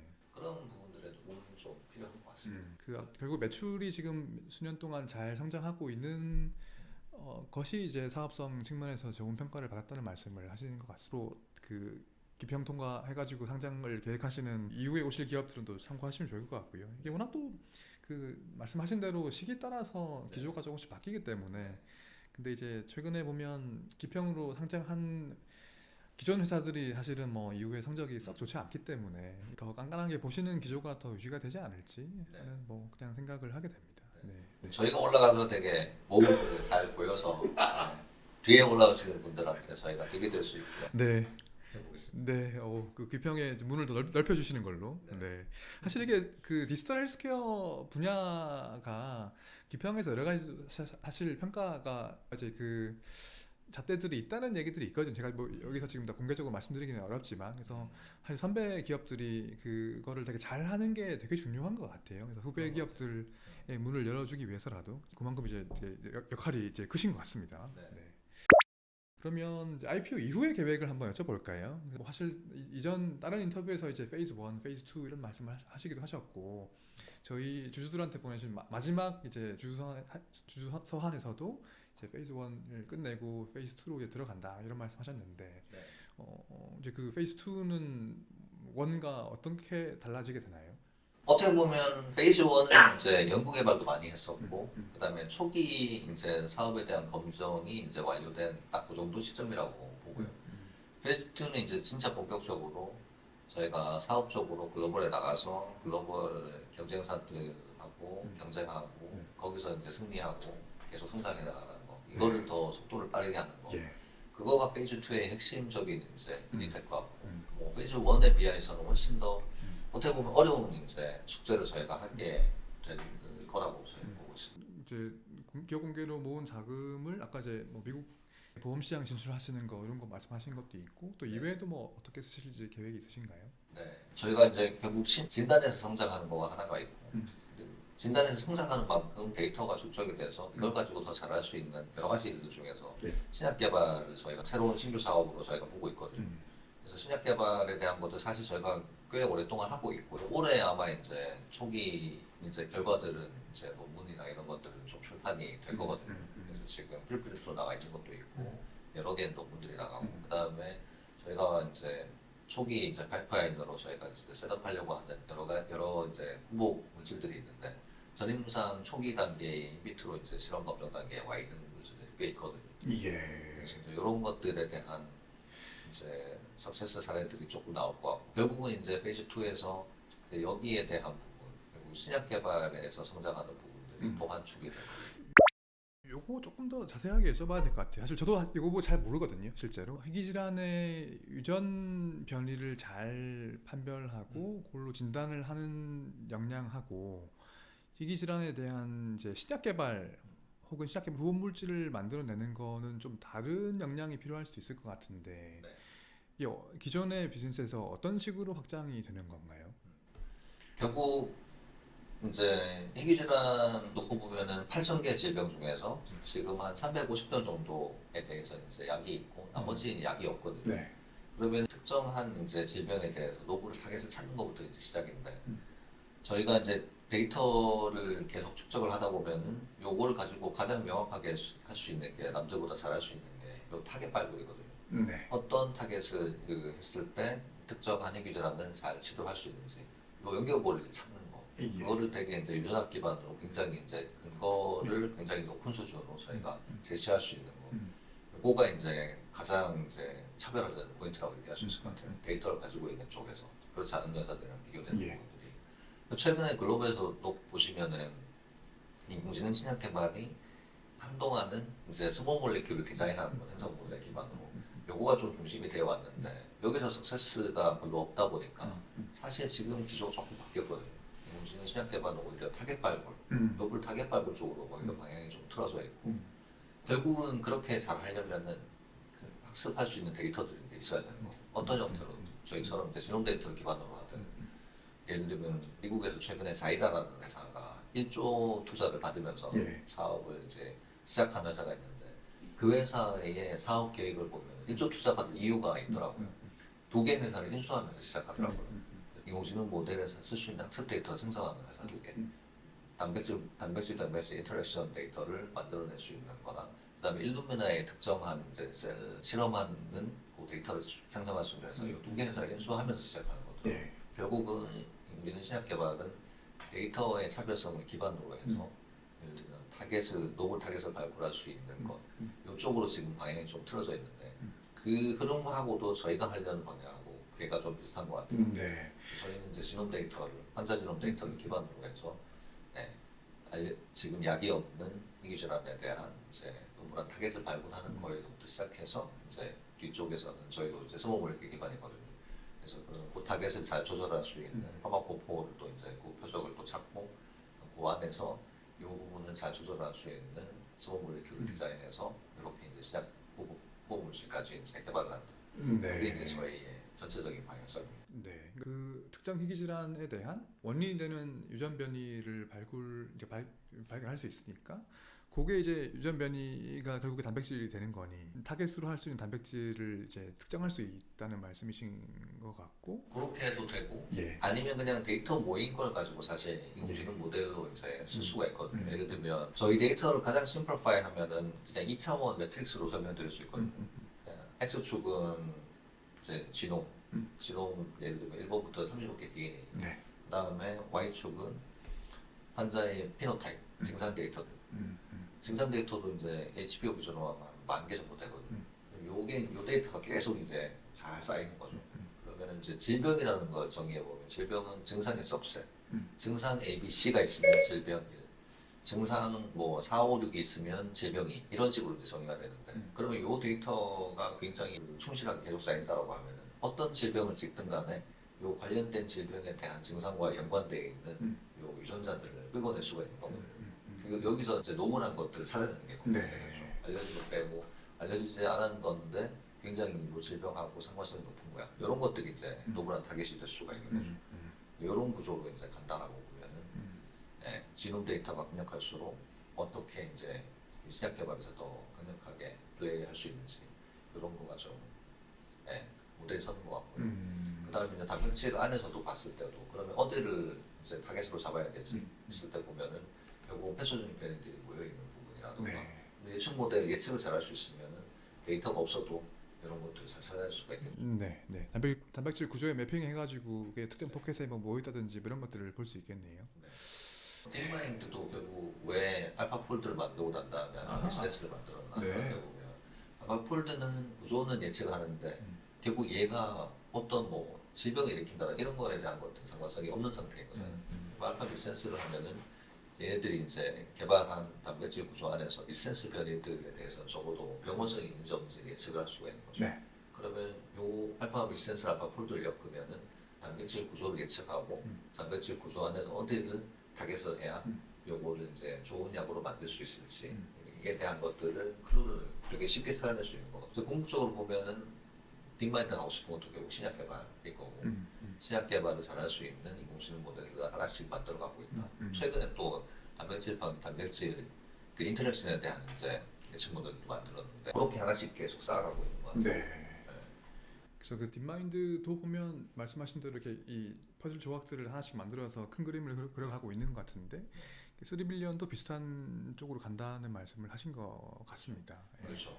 저희는 환자들의 이제 지놈 데이터를 기반으로 갈 수 있는 방향에서 가장 이제 명확하게 저희는 이쪽으로 가겠다. 네. 방향성을 잡았다라고 보시면 될 것 같아요. 네. 노멀 변이 그리고 그러니까 새로운 변이를 통해서 새로운 타겟을 발굴하는 거 하고 그 타겟이 있을 때 신약 후보 물질을 발굴하는 것도 다른 문제잖아요. 네. 근데 이미 내부에 그 팀이 세팅되어 있는 건가요? 네. 그래서 저희도 이제 A to G가 다 이제 초기 모델들 다 만들어져 있고요. 그다음에 예를 들면 소모mol리큐를 디자인하는 것도 기존 벤치마크 대비해서 더 우월한 이제 모델이 만들어져 있어가지고 그것도 이제 곧 논문으로 출판이 될 거기 때문에 네. 그런 부분들을 기반으로 해서 이제 가는 거를 생각하고 있고 그리고 모달리티가 사실 또 달라질 수도 있습니다. 유전자 치료제라던가 아니면 최근에 나오는 안티센스 이제 ASO 이런 것들도 연계가 될 수 있어가지고 네. 그런 것들은 저희가 내부적으로 하진 않지만 외부의 협력 기관들하고 같이 협력해서 지로제를 만드는 것도 저희가 계획을 하고 있습니다. 네, 어떻게 보면 이게 오히려 기존 비즈니스보다 더 큰 비즈니스일 수도 있을 것 같은데요. 저희의 차별화 포인트는 진단을 잘하는 회사가 됐을 때 이제 모든 게 나오는 거기 때문에 예. 그래서 네, 진단 잘하는 회사로 가는 거 음. 그러면서 동시에 이제 백엔드에서 음. 또 잘 빌드업하는 걸 목표로 하고 있고 그리고 이제 실질적으로 파이프라인이 만들어지는 시점이 되고 저희의 이 신약 개발 모델들이 충분히 이제 검증이 돼서 이게 이제 사업화를 이제 빠르게 해야 되는 시점이 오면은 이 부분은 스피노프를 해서 이제 별도로 회사로 독립하는 게 더 좋을 거다라고 저희 보고 있습니다. 네, 거의 뭐 그 일루미나가 그레일 스피노프 한 것처럼. 네, 그러니까 신약 개발 관련해서 가시적인 성과가 나오는 시점은 언제쯤으로 보세요? 그래도 이제 뭐 논문 출판되고 초기 요런 이제 그 임상 검증 결과, 전임상 검증 결과들이 나오는 거는 빠르면 올해 말, 내년 중에는 엄청 결과를 좀 볼 수 있을 것 같습니다. 엄청 빠르네요. 네. 네, 그 논문이 곧 나오는 건요, 그러니까? 네, 논문 여러 편은 저희가 준비하고 있습니다. 이게 그러니까 대충 어떤 논문이에요? 큰 그림에서? 기술 개발에 대한 논문들입니다. 그래서 그 컴포넌트 레인 움직이는 모델 발굴하고 스몰 몰레큘 디자인하고 이런 부분들. 아까 이게 그 2x2 매트릭스로 설명하셨던 그게 그 논문 내용인가요? 아, 그렇죠. 그런 것도 있을 수 있고. 예. 근데 논문으로 나오는 건 타겟 발굴에 대한 것보다는 최종 결과에 대한 거가 나올 것 같아요. 그래서 이제 이런 결과를 써가지고 우리가 이런 물질을 발굴해서 소위 검증했더니 실질적으로 실험적으로도 검증이 됐다. 이런 내용이 있어요. 아, 그러니까 실제로 이미 타겟도 발굴하신 게 있으시고 그 스몰 몰레큘 기반으로 해서 그 타겟을 이제 공격했더니 이 질병 치료 성과 같은 것들을 뭐 보신 적도 있다. 네, 인비트로 단계에서 검증했다. 이런 정도를 예. 저희가 뭐 정확도가 몇 퍼센트 정도 됐다. 이런 식으로 해서 아마 결과가 나오지 않을까. 이거 꽤 좋은 논문 나갈 것 같은데. 네, 꽤 의미가 있는 논문이지 않을까 싶습니다. 네, 그 임팩트 팩터 꽤 높은 저널에 나가지 않을까 하는 생각을 해보게 되는데요. 유전 정보를 기반으로 해서 신약 개발 쪽으로 확장하겠다고 하는 게 우리가 되게 잘 알고 있는 모델 중에 하나가 23andMe잖아요. 그래서 23andMe도 원래 이제 모델이 거기는 개인 유전 정보 분석이고 희귀질환 뭐 관련 유전 정보 분석 아니지만 이제 뭐한 그 1,000만 명인가요? 그 데이터를 쌓아가지고서 지노타입, 피노타입 다 쌓아서 결국에 이제 그 관련된 신약 개발 쪽으로 가보겠다고 하는 모델로 했다가 결국 잘 안 됐잖아요. 23andMe가 여기는 이제 나스닥 시장 상장했다가 지금은 거의 상폐 수준으로 알고 있는데 예. 혹시나 이제 영상 보시는 분들이 큰 그림에 보면 유전 정보에서 신약 개발로 간다고 야 23andMe도 못했는데 너네가 할 수 있냐 이렇게 할 수 있기 때문에 그거랑 어떻게 다른지도 한번 말씀해 주시면 좋을 것 같아요. 트랜스메이랑 다른 게 크게 세 가지로 꼽을 수 있는데 첫 번째는 환자 데이터냐 일반인 데이터냐. 트랜스메이는 이제 일반인 대상의 검사였고요. 특히나 이제 메이저로는 조상 분석을 하고 싶은 미국에 있는 일반인들이 족보 없는 이제 그런 일반인들이 썼던 이제 검사고요. 저희 검사는 이제 증상이 있는 환자분들이 진단받기 위해서 쓰는 검사다. 그래서 이제 쌓이는 데이터를 보면 환자 데이터냐 일반인 데이터냐 이게 이제 차이가 나는 게 첫 번째 부분이고요. 두 번째는 저희는 이제 계속 말씀드렸다시피 전체 지노문을 읽는 이제 데이터를 저희가 썼고요. 네. 뷰엔스는 SMP 데이터를 썼습니다. 아주 일부분만 읽는. 네, SMP 한 70만 개 정도만 썼고요. 저희가 읽는 지놈은 30억 개의 DNA고 엑소음 부분만 읽는다고 하더라도 거기에 이제 1% 2% 정도 되는 거니까 엄청나게 많은데 이제 레어 베런트까지 다 읽게 되는 거예요. 그리고 세 번째는 기술적인 것 같아요. 인공지능 모델을 활용해서 데이터를 기반으로 하는 신약 개발을 잘할 수 있는 내부적인 역량을 갖췄느냐 그렇지 않느냐 이런 차이가 있을 수 있을 것 같고요. 결국 앞에 두 개가 핵심적인 것 같아요. 유전체 데이터 기반으로 그 신약 개발하려면 환자의 지놈 데이터가 필요하거든요. 커먼 베리언트. 아까 이제 트랜스레미 데이터의 샘피라고 말씀드렸는데 결국은 그 일반적인 사람들한테 있는 변의 70만 개를 있는 거기 때문에 거기서는 질병을 유발하는 변이가 있을 가능성이 거의 제로입니다. 그렇죠. 네. 그리고 이제 일반인 데이터니까 당연하게 거기서 쌓은 데이터 자체가 질병을 유발하는 변이는 사실 거의 없었을 거고요. 저희는 이제 환자 지놈 데이터고 그 다음에 유전자 데이터 전체를 다 커버하는 거기 때문에 실제 환자를 유발할 레어 베리언트들이 거기 다 섞여 있거든요. 그래서 환자의 피노타입도 저희가 동시에 또 받고 있기도 하고 그래서 이제 지놈을 기반으로 데이터를 기반으로 하는 신약 개발을 한다고 했을 때 그냥 데이터의 퀄리티만 보더라도 이제 현격한 차이가 난다. 그래서 보면은 저희처럼 그럼 이런 어프로치를 위해서 데이터를 쌓고 있는 데가 있느냐 보면은 꽤 많습니다. 이미 아까 말씀드렸던 지노믹스 잉글랜드처럼 글로벌 이제 정부 프로젝트들이 이런 것들 하고 있는 데도 있고요. 그 다음에 회사로 보면은 제약사 중에 글로벌 한 20위권 제약사를 리제네론이 이런 데이터를 엄청 많이 쌓고 리제네론 영국의 UK 바이오뱅크 데이터에 대한 지놈 데이터를 찍어주는 것도 돈을 대가지고 이런 것도 하고 있더라고요. 그래서 실질적으로 지놈 데이터를 기반으로 하면 그 정도의 효용이 있다라는 거는 제약사들이 이미 뭐 알고 있기 때문에 수천억 비용을 들여가지고 그런 걸 하고 있는 거고. 그다음 최근에 또 그런 연구들이 많이 나오거든요. 유전학 백업이 된 타겟이라든가 신약 개발이 성공률이 훨씬 높다. 네. 2배에서 3배 정도 더 높다는 거가 계속 논문이 나오고 있거든요. 그래서 이거는 계속 하나의 큰 흐름으로 갈 것 같아요. 지노믹스 데이터를 기반으로 해서 신약 개발을 성공률을 높이는 방향으로 가는 거. 이거를 스리빌리언도 우리 데이터를 활용해서 타겟 발굴부터 해서 뭐 뒤쪽에 것까지 임상 일상이 이제 독성 평가인데 사실 독성 평가에 해당하는 것도 얼추 지놈 데이터 보면 알 수 있거든요. 예. 얘가 뭔가 블락을 했을 때 심각한 부작용이 일어나는지 안 하는지를 봐야 되는데 저희가 쌓는 데이터가 환자 데이터 쌓으면 이게 결국 휴먼 낙아웃 데이터거든요.